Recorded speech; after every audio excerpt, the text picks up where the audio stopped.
Hello everyone, today we are going to solve elevator design pattern. Okay, this is the most common interview question, so we will try to solve this problem in a simplistic manner. So this problem focus on the logical thinking more. Okay, the root concept, the core concept is to think how we are going to design an elevator system. So let us break down the module first. Okay, what does elevator looks like, who will use the system, and other criteria, what are the states of the elevator. We all go in lift or elevator, so let us see what are the different characteristics of the elevator. First we are going to gather all the data, then we are going to follow the OOPS principle. Okay, so follow me. So in an elevator design system,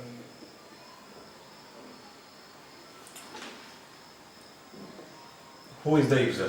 First thing, okay, who is going to use this system? Okay, it can be me or you, who go use this elevator to go to a building floors and all. This system can be used by who maintains the lift. Okay, this system can be used by which observe the elevator. So this system can be used by if I think like report generations. Okay. Okay. So a lot of people can use this elevator and they'll see the elevator in its own view. Okay. So once we determine who are my users and how they are interacting with the lift, so we have to think like what does elevator exactly do. Okay, what is the characteristic of this machine. So elevator can go up, elevator can go down, it can be in idle state, means doing nothing. It can be in up state. When the lift open, so elevator start loading, so it can be in loading state. Okay, so it does also unloading also.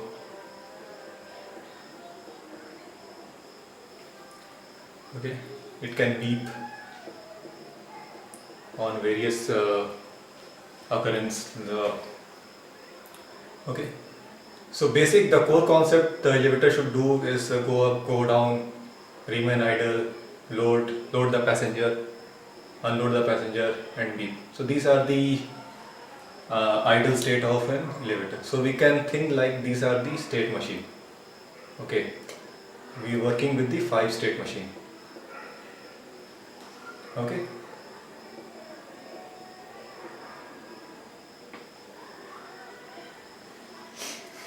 So once we capture the different state of an elevator, we have to think where this elevator is going to be reside.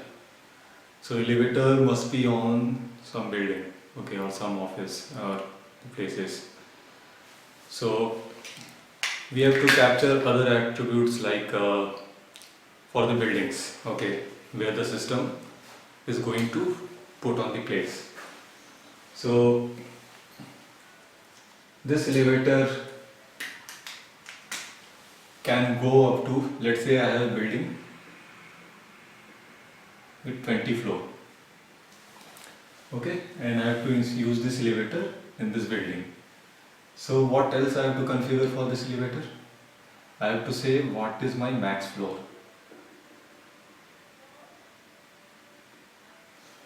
Okay, and what is my lobby or ground floor. Okay, and on which direction this elevator is moving. It's whether it's going in up direction or it is going in the down direction. So we have to capture two mothers thing, up direction and down direction. So this direction is different from the state, up and down. Okay, so it can go to the max floor 20, 0, and what is the current state?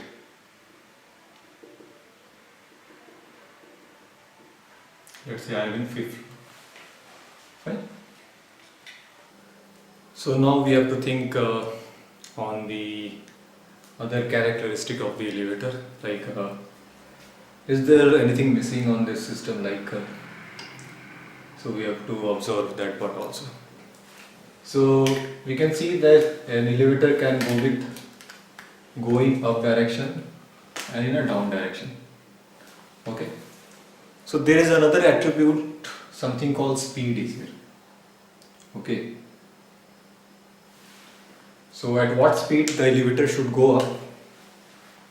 Okay, so max speed time should not exceed the speed between the floors.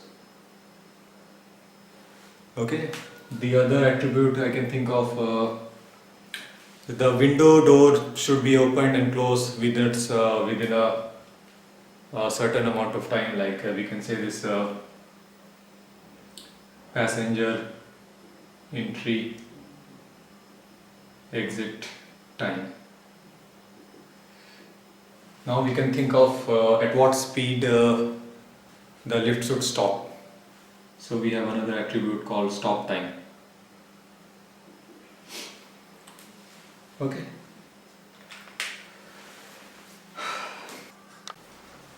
So in an elevator kind of system, the rate of failure should be known, like it cannot fail because it's a kind of embedded system. If anything goes wrong, then we have to fix that. Like in an embedded system, the things can either fail or pass. Okay, so we have to use certain kind of probability here, like we can use the lambda, like we can use the Poisson notation.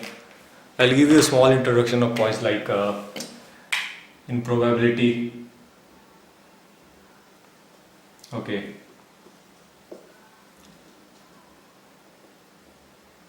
Poisson. This guy is a mathematician, and he has derived this discrete probability theory on the Poisson distribution. It says like in a how many number of events occur in a given time, like given space or given time. Let's say we get mails every day, 3.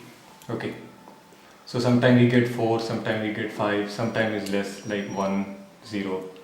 Okay, so we can predict, like on an average how many mails or what are the events or how many number of occurrences are getting involved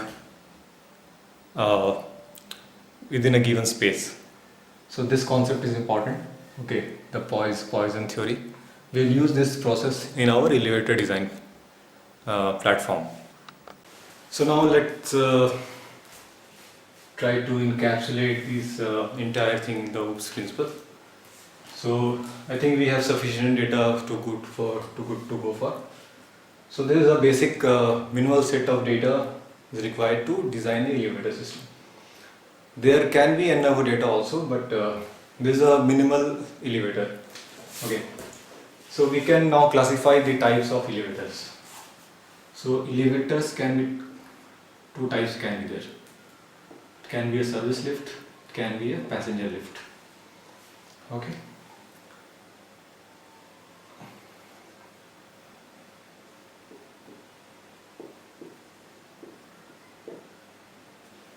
This is the elevator model, this is a service lift, this is a passenger lift with its own ID. Okay, so these will share the data like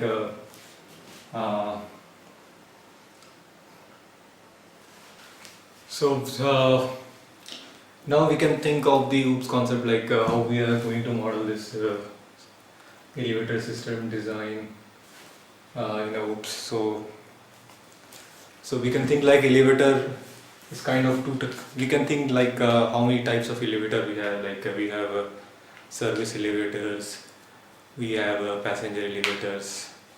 Okay, both solve different kind of purposes. Service elevator goes from the lobby lift to the top lift. Passenger elevator will go each floor up, then it will work. So considering all this scenario, like we can draw an abstract class with the name for elevator, which will say which has method like current flow, direction, state, and hold the passenger array. Passenger array means what are the how many passengers are going in the elevator. Then we can define a passenger class. Okay. So in this passenger class we can have method that destination, that passenger, the current passenger, which destination it has to go. We can have something like constant, okay, where we can hold all the state, direction, flow details, states, and other stuffs. The elevator should system also hold that lambda ratio, the Poisson details, okay, where we can calculate the flow rates kind of stuff. So our model will be like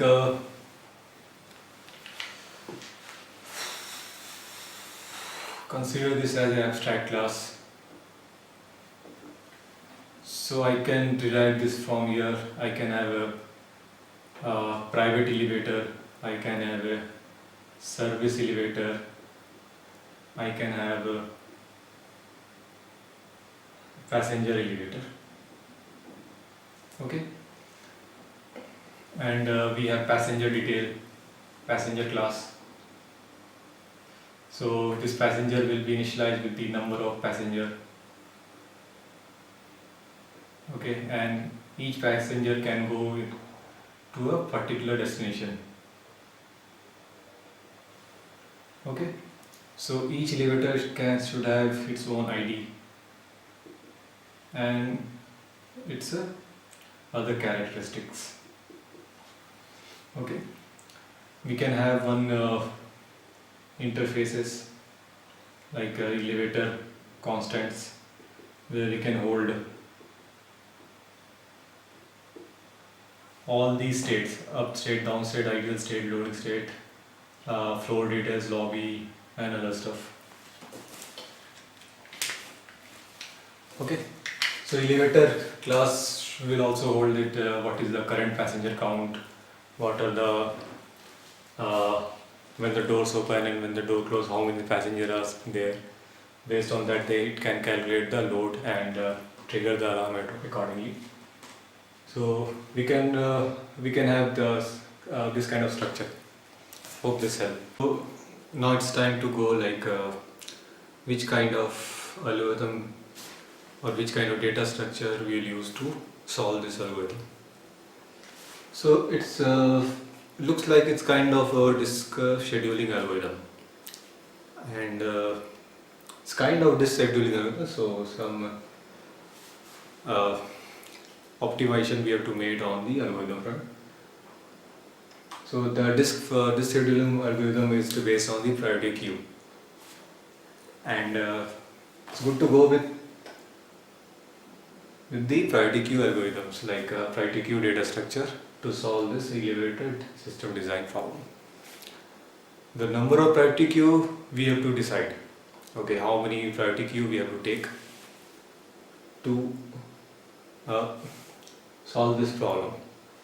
Yeah.